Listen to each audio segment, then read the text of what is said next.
এই কাজ করো, সবাই কাজ করো। সময় শেষ হওয়ার আগে কাজটি শেষ করো।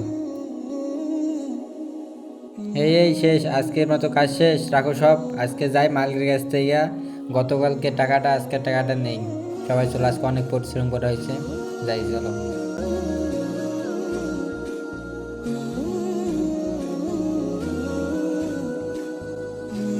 আসসালামু আলাইকুম মালিক, আজকের মতো তো কাজ শেষ। গতকালকের টাকাটা আর আজকের টাকাটা দিয়ে দিলে ভালো হয়। বাজার করার লাগবো, ঘরে বাজার টাজার কিছু নাই। এই কিসের টাকা? পরশু দিন না টাকা দিলাম, এখন কালকে কাজ শেষ হবো তারপর তুমি যা। মালিক, আমরা তো দিন মজুরি, আমগোর দিনের টাকা দিয়ে দিলে ভালো হয়। গতকালকে টাকাটা আটকাইছেন, আবার আজকে টাকা দিতেছেন না। ঘরে কোনো বাজার টাজার নাই, টাকাটা দিয়ে দেন মালিক। ওই তোরা কি কস? হ্যাঁ মালিক, টাকাটা দিয়ে দিয়েন। তুই আমার মুখের ওপর কথা কস, কইছি না দিমু না।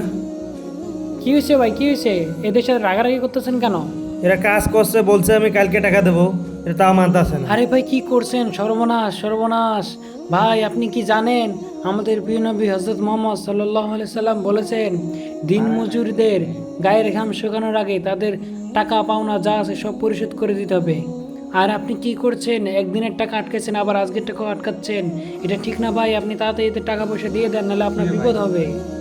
ভাই আমি আমার ভুল বুঝতে পেরেছি, আজকের টাকা আর বাকি টাকা আমি এখনই দিচ্ছি, এই নাও তোমাদের টাকা। আলহামদুলিল্লাহ, আমগোর বাকি টাকাটা পেয়ে গেলাম। সবার উদ্দেশ্যে একটি কথা, আমাদের দেশে কিছু অসাধু ব্যক্তি আছে যারা দিনমজুর নিয়ে কাজ করায় কিন্তু দিনের টাকা দিনে দেয় না, টাকা দিতে ছেঁচড়ামো করে। তাদেরও তো ফ্যামিলি আছে, যদি আপনারা সময় মতো টাকা না দেন তাহলে তাদের পরিবার চলবো কিভাবে? আমাদের প্রিয় নবী হযরত মুহাম্মদ সাল্লাল্লাহু আলাইহি সাল্লাম বলেন, দিনমজুরদের গায়ের ঘাম শুকানোর আগে তাদের টাকা পরিশোধ করে দিতেই হবে। আপনারা যদি এদের টাকা আটকায় রাখেন তাহলে আপনি বিপদে পড়বেন, কারণ আপনি টাকাটা আটকেছেন, তাদের ফ্যামিলি বিপদগ্রস্ত হয়েছে এ জগতে, কিন্তু আপনি বিপদগ্রস্ত হবেন পরজগতে। তাই এই ভয়টা মনে রেখে তাদের দিনমজুরিদের টাকাটা অতি তাড়াতাড়ি পরিশোধ করে দেওয়ার চেষ্টা করবেন। কখনোই তাদের টাকা আটকায় রাখবেন না, তাদেরও একটা ফ্যামিলি আছে, এই চিন্তাটা মাথায় রাখবেন। আমাদের ভিডিওটি ভালো লাগলে ভিডিওতে লাইক, কমেন্ট, শেয়ার করে দিবেন এবং চ্যানেলটি সাবস্ক্রাইব করে আমাদের পাশে থাকবেন।